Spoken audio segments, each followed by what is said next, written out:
നമസ്കാരം. മധ്യാഹ്ന വാർത്ത ആരംഭിക്കുന്നു. വാർത്തകൾ തത്സമയം യൂട്യൂബിൽ കാണാൻ കേരളാവിഷൻ ന്യൂസ് 24/7 സന്ദർശിക്കുക. ഫേസ്ബുക്കിലും ഇൻസ്റ്റഗ്രാമിലും ട്വിറ്ററിലും ഞങ്ങളെ ഫോളോ ചെയ്യുക. നോക്കാം പ്രധാന വാർത്തകൾ.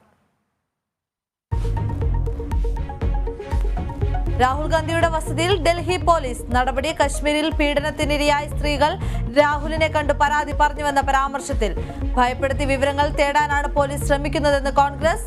പ്രധാനമന്ത്രി തീക്കള്ളി കൊണ്ട് തലച്ചൊറിയുന്നുവെന്ന് KC വേണുഗോപാൽ. റബ്ബറിന്റെ വില 300 രൂപയാക്കിയാൽ കേന്ദ്ര സർക്കാരിനെ പിന്തുണയ്ക്കുമെന്ന് തലശ്ശേരി അതിരൂപത ആർച്ച് ബിഷപ്പ്. കേരളത്തിൽ നിന്ന് MP ഇല്ലാത്തതിന്റെ വിഷമം കുടിയേറ്റ ജനത മാറ്റിത്തരുമെന്ന് മാർ ജോസഫ് പാംപ്ലാനി. നിങ്ങൾ റബ്ബറിന്റെ വില 300 രൂപയായി പ്രഖ്യാപിച്ച് ആ റബ്ബർ കർഷകനിൽ നിന്ന് എടുക്കുക. നിങ്ങൾക്ക് ഒരു MP-യും ഇല്ല എന്നുള്ള വിഷമം ഈ കുടിയേറ്റ ജനത മാറ്റിത്തരാം. പ്രസ്താവനയ്ക്ക് പിന്നിൽ രാഷ്ട്രീയ ലക്ഷ്യങ്ങളില്ലെന്ന് പാംപ്ലാനി. ലോകായുക്തക്കെതിരെ KPCC അധ്യക്ഷൻ KS സുധാകരൻ.